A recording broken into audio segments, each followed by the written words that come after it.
I have worked in multiple churches across multiple denominations over the last 15 or so years, and have been with Parenting for Faith, working across internationally and nationally, just supporting churches of all different kinds.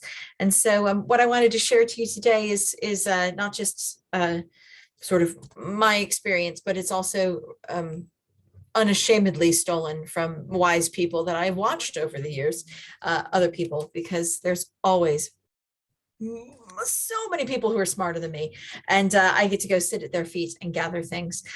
So I'm just going to share a little bit of things to think about, and then we'll do some question and answer discussion at the end. Please feel free to completely disagree with me, to bring your own experience. I in no way feel like I'm the expert in the room. I can just provide some things to think about as we begin to process it together. For me, when it comes to team, particularly with toddler groups and other things, I think I wanted to talk about the way it used to work and the way it now is working, because if you're like me, getting team can be hard now.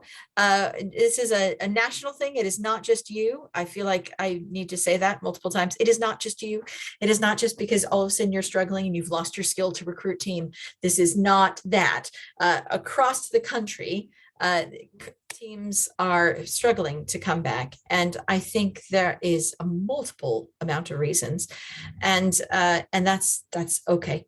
And so one of the things I just wanted to say is to just be gentle with yourself and your team, because it's going to take a while. It took us 2 years to get here, 2.5 years to get here, and it may take us 2.5 years to figure out who we are now and what our fears are and our capacities and all sorts of things. And so I just felt like I wanted to say that just because you may be getting no's from some of your historical team doesn't mean you're going to get a no in a year time. It sometimes it's just a no for now, and I think there's just something internally to give yourself permission for, which might mean that your teams look a bit more creative, or you may be using team that you don't normally have. And so I just wanted to say that as we talk about this, it could be that you have more people who say yes, who are like, I do not like children. I do not want to touch a toddler, but I don't mind serving coffee. And you may end up recruiting different kinds of people than you thought you had before. And that is a really interesting and beautiful part of the journey. And so for me, whatever team you have can be equipped to do the ministry of God. But rather than try to force them out of shape, I would suggest that you look at who you have and equip those that you have to do the next step. If you have a lot of people who say, I'm really not into children, great. Let's do a toddler group that's primarily focused on adults. I have had so many team who are like, please don't make me talk to a child. I'm like, fine, I'll do the child stuff. Can you sit with people who are tired, exhausted, and need Jesus? And they're like, I can do that. Great, let's do that. And so I've had many people who, a lot of old men ended up volunteering for one of my group, because they were these elderly men in their 80s who were like, I just love praying for people, making them feel loved, but I don't like children. I'm like, great, there's your corner. This is your love corner. And then they would just be this grandfather to anyone who just needed to do that. And they were this little prayer support. So they would like, I'm praying for you every day. If you need us to pray for you, then pray. And I'd have Muslim women going, can you please pray that my child sleeps? And they're like, we're on it. And then the next week she'd come back, she'd be like, there's the kid's sleeping. And like, well, I prayed every night before I went to bed. And there was this thing that they would not have been the people I would have asked to join toddler group team, but they were the people that God provided, and therefore it shaped my ministry. And so I would just encourage you that I do believe that if God is calling us to do the work of what we're called to, then he's going to provide the team for it. It just may not look the way it looked before, and to allow the body of Christ to define what the ministry looks like rather than the ministry and then trying to recruit for it might be a significant way forward. That was on none of my notes. An opinion I threw out. And so for me, when it comes to toddler group or creche team, for me, it becomes about who they are rather than a specific set of practices that I want to shape them into. I find if I end up going, this is, well, I mean, there's obviously standards. Please, let's do the caveat across. Yes, there needs to be standards. Yes, there's safeguarding. Yes, there's ways that we need to set up and take down and clean. Yes, to all of that. But when it comes to equipping team to do the ministry of coming alongside the spiritual lives of babies and toddlers, there's separate equipping to that. And I find sometimes we treat that kind of equipping the same way we treat how to clean the stuff equipping. And it all becomes tasks that I want you to do. And for me, with the team, there's the stuff that we need to do. There's the cleaning, there's the safeguarding, there's stuff. And then there's the fun, exciting ministry that's going to be different depending on whose team it is on. And I want you to be equipped to be the fullness of you in this space. And so for me, it became less about equipping them to spiritually do the behaviors I wanted them to do in the way I wanted them to do it, and more saying, this is how to be who God has called you to be in this space. And that got really exciting to me. And so for me, it's teaching them how to be. And so when we talk to parents about how to disciple your kids in faith, we have key tools. And Parenting for Faith, we talk about creating windows, and we teach parents how to be. And I find with team, if I can give them the same tools that I want to give the parents, then we create a culture of spiritual parenting within this community. And that's what I want. Rather than sitting with parents and saying, you need to create windows, what I do is create a whole bunch of people who know how to create windows into their own lives and talk about faith and the normal. And then that becomes how you talk about faith around children and how you talk about faith to children. And it just naturally flows out. And so for me, it's about looking at the skills of how to be rather than what to do. I want everybody to mention the Bible 3 times today becomes a task that you succeed or fail at. Learning how to just talk about your own life and God is a discipleship thing that we all need to go on, that we can then grow it. And so for me, when you have those setup times, when you have those 5 minutes, rather than try to do a 45-minute training session on using key tools, I find the drip feeding thing into my team is so essential, because what they need are skills to be themselves, because it is not instinctual. That is what we've learned with parents. It's what I've learned in just the discipleship of people, how to talk about your faith with people who are still on the journey at the beginning of the journey. Can bring a lot of fear to people. They feel like I need to present the full gospel, or how do I cram in God into this conversation? And they get very worked up. And all I'm asking you to do is to say your stories are important. Your lived life with God is valuable to others. And so in the 5 minutes before team meeting starts, as you've set everything up, you're about to open the doors, to just say, just a reminder, everybody, your life with God is really valuable. And so when someone says, how was your week? Then you can just say, I had a pretty rubbish week. Found out my mom fell again, and I was talking to God about it in the shower, and was just saying, God, I'm really tired. I am really tired, God. And yeah, sometimes all I can say is I'm just really tired. So I'm really tired this week. How are you doing? And when you enable people to do that, that to me is a beautiful expression of faith. And we want everyone to feel like they can talk authentically and normally about their life. And for us, our life has God in it. And so feel comfortable to talk about your life with God in it. That's just a reminder that those are powerful, because when you talk about that, what you make everybody around you think is, I can talk to God in the shower about stuff that's rubbish. That's great. And if we impart that to our parents today, that's a beautiful thing. So be yourself, talk about God with you. Let's open up the doors. And you give those little tools and skills to them.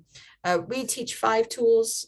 We talk create windows and framing, how to explain how you see God in the world without feeling like you're having to say, this is what you must think, or how to walk alongside someone and notice what their view of God is and unwind it. Because some people will be like, well, God's punishing me for this. And you'll notice and you'll think, that's a really interesting view of God. How do I unwind it? How do I dig down and find out what's in them and ask a different question? And so you give them the tools of curious questions, rather than, if someone says something that's theologically inaccurate, how to argue with them. My thing is, we're here to journey. And so if you notice someone say something about God that you think, that's interesting, then just ask a next question, just understand more. And then you'll be able to talk about it and share your view if you want to, or sometimes just let them feel heard. Helping people be heard about God is a great way of beginning to unwind ways we get nodded. Let's open the door. doors. And just those little things are really helpful, because then they don't have to worry about doing things perfectly. All they need to do is learn how to be in people's spaces and be themselves. And so give them those little moments of those key tools, those skills. And if you have those words like we use, create windows or framing or unwinding, those bits. Leslie, are you waving? Would you like to input? Oh, fine. If we do that, then we're equipping them to feel comfortable in any scenario that comes up. The other thing that's helpful with the skills is to give them that, but also to give them key truths to grab onto. In those little 5 minutes, they need to know, because not everybody will have been a parent, or not everyone will have been a parent of a toddler recently. And so sometimes it's hard to remember what it was like when your brain was fuzzy and you can't remember and you can't think. Or when you're dealing, one church I was working at, we had primarily nannies that we were working with in toddler groups. And what that's like with these key truths, both of children's spirituality and of what it's like to be a parent in care, are really helpful to say. And just before we open up the doors, I just wanted, I was praying this morning, and I just was just a reminder that a lot of parents can easily be buried in guilt, that they should be doing better, that they should be doing mentally health better, that they should be better. And one of the messages we as a church can give them is that you are enough, just as you are. You are enough. And today you may notice people getting down on themselves or speaking against themselves. And a key thing that we can speak to them is to say that, you don't have to have perfect mental health. You're there for your kid, and you are enough. And that is an affirmation. That might be something today. So your team then, week by week, day by day, has 30-second reminders to be themselves and to speak key truths into parents. And they then build their repertoire. And those of us who've worked with parents for a long time, you end up cycling around the same 6 things you say. You are enough. You're doing a great job. God doesn't require any more. We know the things that we say, but often our teams don't necessarily know that they have permission to say that, or that it's okay to say that. But then also about children's spirituality can be really important to say, that kids, I believe that kids are naturally connected to God, and it's just a matter of spotting it. And so maybe today, as our kids come in, and just notice when you see children connected to God, and just say, I love how God listens to even the cries of children. And because that's what not only our team needs to know, but our parents need to know. And we just have these little truths that we can build within our team. So you may be so frustrated that you can't get your entire team to a 45-minute training session about stuff. And that's okay, because it's the drip feeding, it's the teaching them how to be, and what to support can be helpful. This book's called Babies and Toddlers, Nurturing Your Child's Spiritual Life. It was written specifically for community families. It was written for everybody. Christian families find it very helpful. But I wrote it specifically with open language. So for instance, rather than saying pray for your children, I say God listens to your words, because I believe that God has a specific heart for listening to the words of parents over their children. And so that's a key truth that I encourage my team to tell. It's Babies and Toddlers, Nurturing Your Children's Spiritual Life, Your Child's Spiritual Life. Something like that. Yes. It's really slim line. It's very sparse, because no one who's a parent of a baby or toddler can take in more than 3 pages at once. And so it's that. And it teaches the key tools. But I know some teams who use this to go through it with their team. We also have, and you can listen to the other things. We have a bite-sized course that some people use to go through with their team, as well as go through with their families, that talk about these things. You can equip them in a more formal way, a more formal course way, but I think some of it is the drip feed, and proactively giving them the drip feed, not just reminders of how to clean, but of what God might be doing today and key messages that they have. The third thing I would suggest is that you spot what they're doing well that is already tied into the stuff that you've been drip feeding, because you have people who are already excellent at what you want your team to be. And And when you have a framework to tie it in, to say, George, before we go, or at the end of the day, often it's the end of the day, just before we go to gather and just pray over it and just gather, I'm going to say, George, I saw you in the corner sitting and telling the story of, how you had a baby. And I later talked to that parent, and it was just, she was just like, that was really encouraging. I love how open you are with your imperfection of history. That was so great, so encouraging to see, or just to notice, because I think in toddler group, everyone's just like, overrun. I know some of the toddler groups I had, we had like 120 children plus adults, and you're just like, if you survive, you're like, oh, you did it. And we miss the little moments of, I love, I saw you just really encouraging that family, or, that was a really interesting choice of, I saw you praying with someone. How was that? Or, I loved how you just drip fed that question, and you kept asking questions about that. That was really beautiful. Or I love how you tied people together so they had community. And often I think our teams don't get noticed. They just get like, we did it, everybody, well done, good job, next week. And we talk about that. But when so much of it is just going, you bring this, and I so value that. Or, I loved how when there was a child who was crying, you just sat on the floor with them and sang. And when you worshiped, then I saw that child have peace. And I love how you just bring God's peace with you. That's so significant. Sometimes it's not about what you say, but it's about, how you choose to worship. That is really significant in that. Thank you. And just a sense of being seen. It gives us a chance to communicate our values, but also allow us to say, I'm still learning that, and I always learn from you every time. So much of my life with my team is going, that to watch you just carry peace is something that I want to grow in. And so thank you for that. And sometimes I ask them to speak into it or something. So for me, there's that spot what they're doing well and highlight it and affirm it. And the last thing I think that I just wanted to say about this was to build a culture of fruit. So often we focus on delivering a program, and we don't let them swim in the beautiful fruit that comes from what we do. And that, to me, is part of training, because when you pray for people and then you see God do something, to stop and say, we prayed for this, God did something, and this is what he's doing. This is why we show up every week.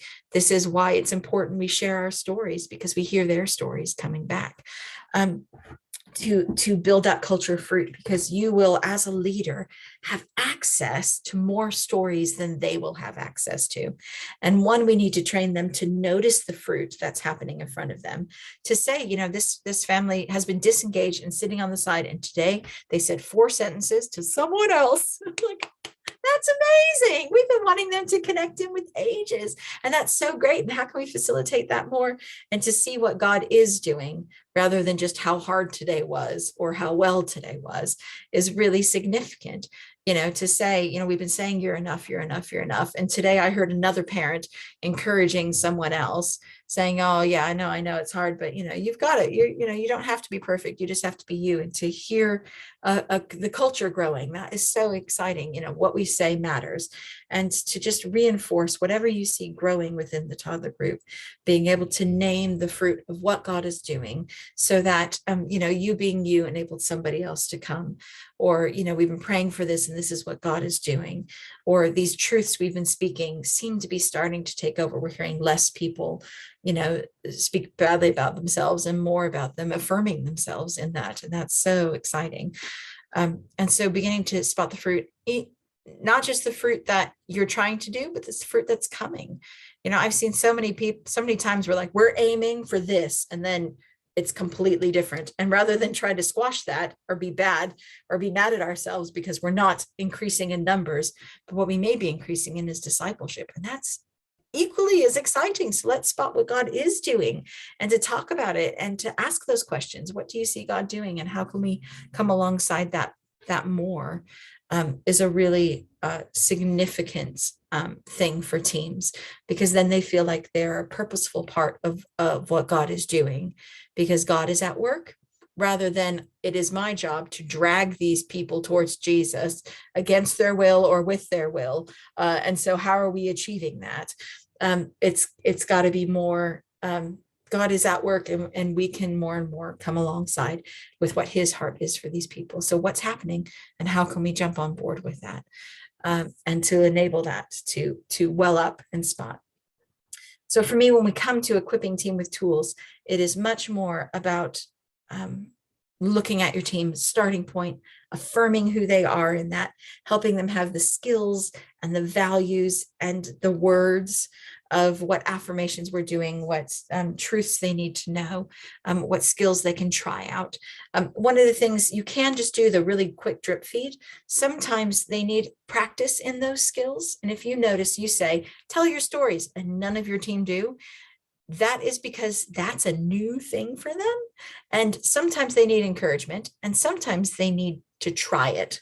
And so I find sometimes what I do is then, okay, if we're looking at creating windows and naturally and authentically talking about my week with God, and people find that hard because that's not something they do, then that becomes part of what I ask questions of when I'm setting up beforehand. Morning, George. How are you doing? How's your week? Tell me a story, George, of like one time you and God were doing something this week. Tell me. And I go, oh, I don't know. God and I just tend to walk together. Really? Walk? I've never tried that. Tell me more about that. And I tend to pull it out of them in conversation, because then it's, tell your stories. Like, George, you were talking about your walk with God. That's like such a great thing. And so I then equip them in conversation. I equip them in community before we start a session, or as we're clearing up. I can just turn to somebody else and say, one time you were having a hard time with God. Feel free to listen. If you have team that you're like, I'm not sure where they are faith-wise, you can say, share it. Have the people who are willing to share. And if you just want to listen, feel free to listen too. It's all right. Not everybody has to say anything. And so we're just creating space to do that, because sometimes they just need to try it, say it out loud a couple of times, hear it, and to make sure that we're modeling it too. So that if I want them to do it, I've got to be doing it too, and talking about it and trying it. And so it's giving them the ability to do it without it feeling like it's trying to change them into who they are. I find if I put my toddler group team in a room and say, this is what we're doing, and now we're going to practice it, and I expect to see it, there's a pressure performance I put on them, rather than I'm just going to create a culture where we talk about this stuff. Or, the Ukraine thing, that's something really significant, to put on specific training about specific issues that affect your team. That's another thing. So I find, rather than doing general team training, if you want to look at, we're going to be getting some Ukrainian refugees. And that's exciting. And so I think just wanted to talk for 15 minutes about how we can support them best and what that's going to look like. That's a pain point that they're going to experience. And so my job is to help them with that. So often my team training began to center around, if I was going to do training more than drip feed, it centered around the struggles and questions they had, rather than my agenda of what I want them to have, if that makes sense. So if they're struggling with parents sitting on the back and people coming forward, I could want them to do Bible reading better, but actually the stress that they're experiencing is getting parents to engage. So let's talk about that, because that's what you want to know about. I can drip feed all the other stuff. And so some of it is just asking them, not asking them. Often they can't articulate what they want. It's what they complain about. It's what they're stressed about. It's what they have most opinions about, is what I tend to equip, if that makes sense. Questions, comments, thoughts, concerns, scenarios. I see a question coming in. How can I begin to introduce God into a community toddler group? I think my main question with that is, one, yes, do it. Very important. For me, the question becomes, what fruit do you want to see at the other end of it?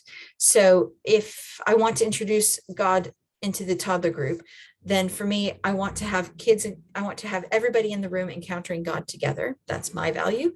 You may have one for just, I want the kids to encounter God.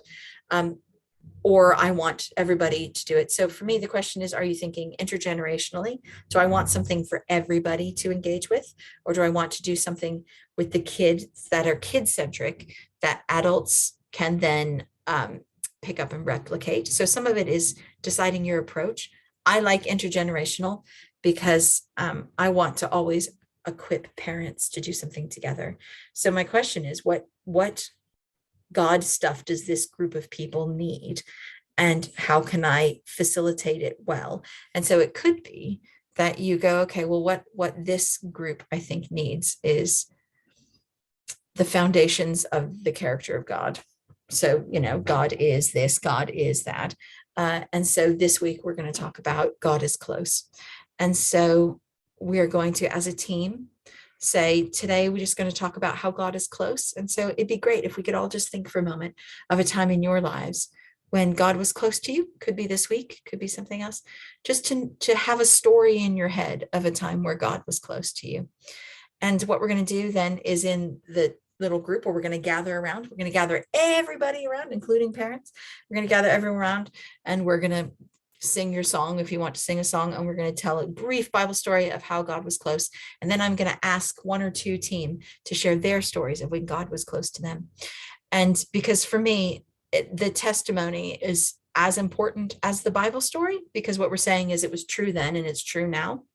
And so for me, to do something that's tied into that says, this is truth, we tell the story, and then we say, George had this experience when he was there, or, and to have those people to get to tell those stories of, oh yeah, that's what happened to me. It's really exciting. And God is close to you. And if you ever need him, you reach out and do that. And so I always give the Bible story.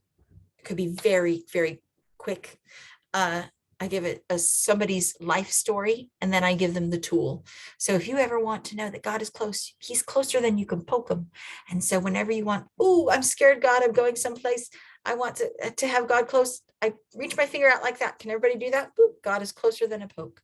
And I give that. And I've had many then toddler parents say, well, when we're walking to school or something, we remember God is closer than a poke. And so right before we go into nursery, we just poke God and then we go in. Is that okay? I'm like, that's great. That's excellent. Because you don't have to 100% believe it. You don't have to be like, I can explain the gospel in 4 points, but they can say, God is close and my kid's freaked out, so we're going to poke them. So I have a lot of parents who say we also poke God when we're in bed, because then we don't have to come out of our blankets. You can poke them underneath the blanket. And that is a thing. And so I give an equipping that becomes that kind of thing for a family unit, so that they have these truths that they can build on. But also I would suggest you not just do that, but you make it, again, the pain point for parents. So I just wrote a book that was released called Comfort in Uncertain Times. It's who is God in grief, loss, and anxiety, grief, anxiety, loss, and change. Now, you may think, oh, well, the toddler doesn't need to know that. Well, it's the foundations of God, but it's applied to uncertain times. And parents are going through a lot of uncertain times. So, when we don't know what's going on, God is always at work. That can be, it's the story of Noah, but the application is something very relevant for parents. And so sometimes it's taking those things and using that, because that's what parents are experiencing. That's the questions they are experiencing. And to hit something that can be as a unit, it means that when you feel uncertain, you can find God. And toddler life is full of uncertainty. And so rather than doing the nice, happy things, to give them the foundation of who God is applied to uncertainty, helps parents grab onto it in a way that they often won't. It was just nice. Does that make sense? Any other questions, comments, concerns, observations?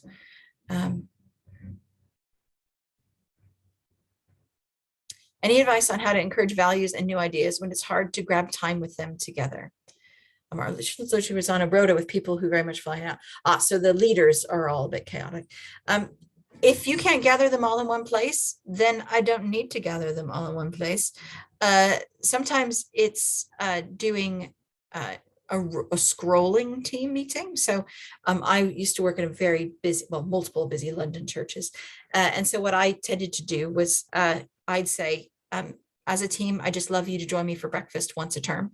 And I will do breakfast for the team 4 times a term. and show up to one of them. And so therefore I didn't need everybody in one room. I would spend my time making myself available to that. And sometimes I'd just have one or two people for breakfast. And actually, that was way better than putting 15 of them in a room and training them for they can disengage. Some of it was just having those conversations and finding out their opinions and asking them to work with me on it. And some of them showed up to multiple ones. Some of them showed up to one, but it worked with them. It put me in greater relationship with them because then I could see them better and talk to them better and pull them out. And to say, this is what I've been working on, or I was talking, last breakfast, we were talking about this, and you had some really just thoughts about that. And how do you think we can implement more of telling those stories into that, and to chat about it becomes a conversation among colleagues rather than I'm the team leader, you're the team. I want to give you the values that I want you to have. It's about pulling them out, talking about it. And so it could be doing those more often, shorter ones. It could be about, depending on how they like working. Sometimes some people love the Zoom because they can do it in their pajamas. I found that sort of relational approach often better than the organizational approach. Or I give them working groups. That's another thing that I found helpful. We'd love to encourage more prayer ministry, praying for people. Is anybody particularly passionate about that? Would you mind getting together and coming up with some ideas for that? It means I can implement values of how we help people pray, but putting the people who care about it in a room together, find each other, and I'll then join you later, means that I can help them encourage values and new ideas without them all having to be in the same place. I am too tired to wrestle with scheduling, so I'd rather I will always find the laziest path to relationship. Plus you get more croissants if you do more breakfasts. I find the drip feed while setting down approach helpful, and you have a month rota, you chat about the same thing for a month. Yeah, I found the reducing the stuff that I'm trying to communicate to my team really helpful, because I have a lot that I want to teach them. And actually, if we can all just get on board with this one value, I find you're sharper than if I'm trying to remind them of all the things I want them to do. Can be significant. Other comments, questions, concerns, ponderings, heresy flags, wisdom.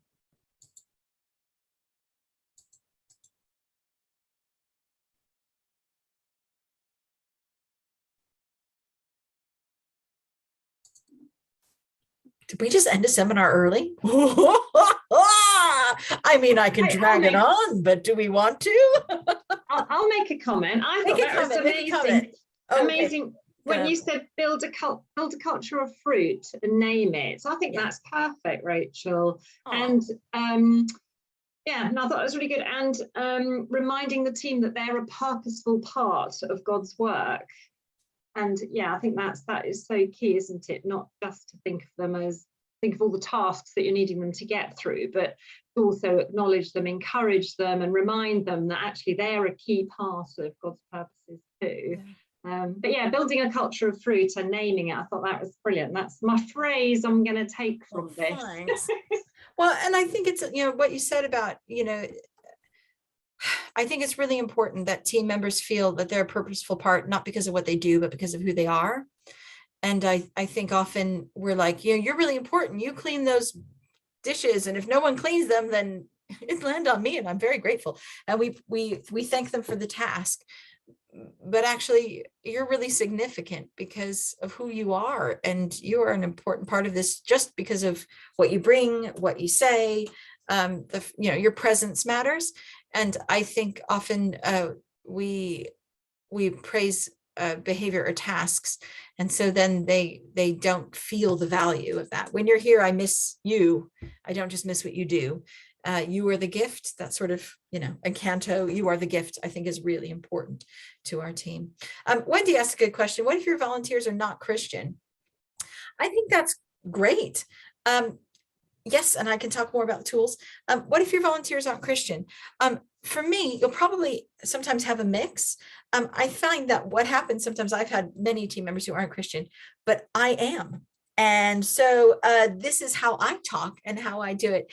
And therefore, I don't expect you to be any different than who you are. And so if you know that you have a team who's like that, then the people who do have a faith, because that's what we are about in this place, is that we want to facilitate people meeting with God and knowing God and going on this journey and feeling loved and accepted and all of those things. And so, if you have a faith and you're growing on, it's really important we tell those stories, because we want everyone to not just feel loved, but know they're loved by a God who loves them. And when you're volunteering in a room of people who believe that, you can very happily not believe that. I'm not going to force you to be different, to do anything other than where you are on your journey, but I'm glad you're here. And if you're happy to be on a team with people who love Jesus and are talking about Jesus, then I'm so glad you're here. And so often if I have those people on team, then I say, if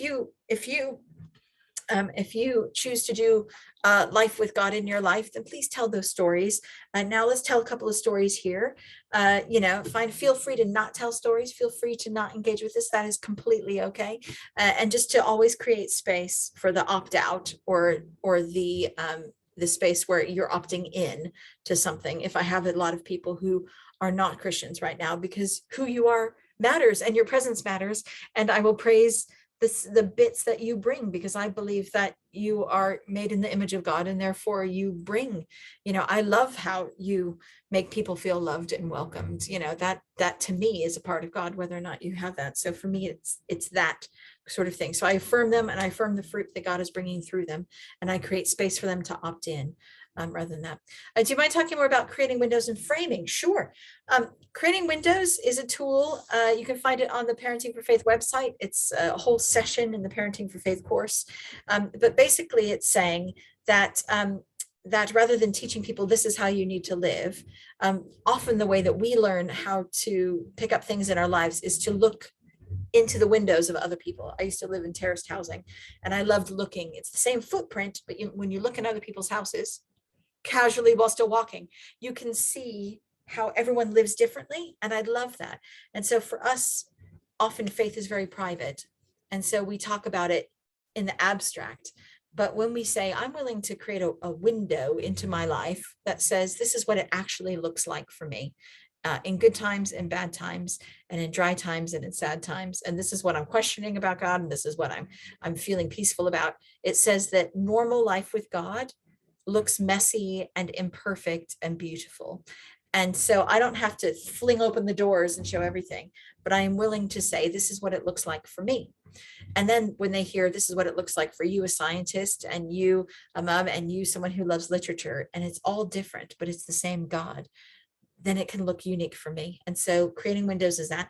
Framing is saying, this is what it is, because often Christianity is weird, like, now we're going to sing to an invisible being. It's like good karaoke at someone. And that's an unusual thing. So we put a frame around it so you can say, this is what it is. We believe that when we sing to God, he comes close to us, and it makes our heart lighter because we have truth in it. So we're going to sing to God because it makes our heart light, and because we were reminded of the truth in a world that's a bit crazy, and God's going to come close and dance with us. So let's sing. And so we put frames around things to say, this is what I see. So when I see war, this is where I see God. When I see this is what it is. And we're explaining everything in a very normal way, so that we're not introducing them to weird behavior. We're introducing them into something that is totally explainable and beautiful, which is where God is in all things. And again, those, would you mind putting the links up for framing? It's another session in the course, and things, and it's all in the book, Parenting Children for a Life of Faith, and the teens once it's coming out. What about team that aren't confident at talking to attendees? They just talk to other team. Well, one of the things, my question is, what are they talking to other team about? Because sometimes they're there for connection and community. And so what I can say is, I love that you are really excellent at connecting with people and wanting to connect with that. And there are people in this room who don't have a close friend here and wouldn't have anyone to natter with.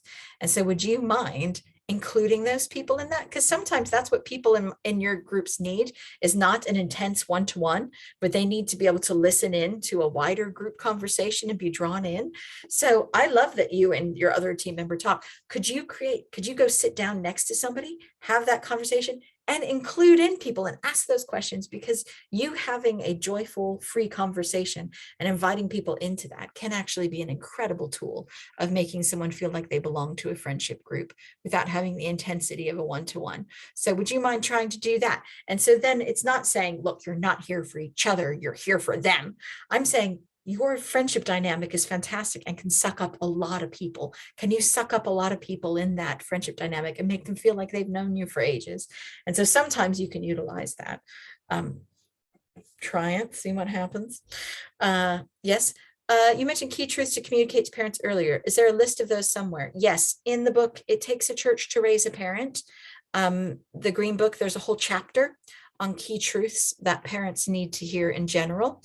And you can, oh, here it is, it's this Green Book. It Takes a Church to Raise a Parent. There's a whole chapter on key truths, but you can also, if you wanted to look specifically at babies and toddlers, this one, you'll see that there are key truths in here that I have woven in here, but they're little ones because I was like, I didn't want to overload brains. So this is, I would suggest, a much fuller version of the truths they need to hear. These are just the ones that, with a limited word count, I wanted to add in to it. Some of our team are new to faith. They're not quite there yet, but they absorb the culture of faith in our team. They're drawn in and see God at work, and that helps them on their journey. I think that's so important. And that's essentially what we want for our parents, is for them to absorb a culture that we are walking alongside of them, rather than making them the object of our ministry. I'm here to work with you and change you, as opposed to welcome into our family, and we want to be family with you and to find a new way of doing things together. And that's very powerful, to give them safety in that. Yes, I think I'm at my 1 minute mark. Any other questions, comments, concerns, ponderings, heresy flags, wisdom? Hello everyone. Hi Rachel. Hi. Thank you so much. It's really brilliant. Good. Can I just share a win for us? Yes. Oh, look, leaving the breakout rooms is scary. So you got 55 seconds. It's longer than you think. The win for us has been a half-an-hour Zoom meeting for those that are on team that Sunday, just a Thursday night quick check-in, because you don't often get to see everyone. Just to keep that family aspect going, and the culture of we're here together to look after each other, not just to serve. And that's been a massive win for us. Yeah, even if not everyone comes, we keep the continuity of family and getting together. Yeah, I think that's great. I love that, because that values them and says, we're family first, and then we minister out of that. I think that's a beautiful thing. And I like how you said, even if they don't all come, it's there. It's this consistent open hand. I think that's really beautiful. That's great. Thanks, Claire. Did you start that in the pandemic or after? Yeah, it started through the pandemic. Yeah. Great. Keep them connected. Thanks. Well, if you want to know more, check out Claire and message her. But we're going to head into the main session again.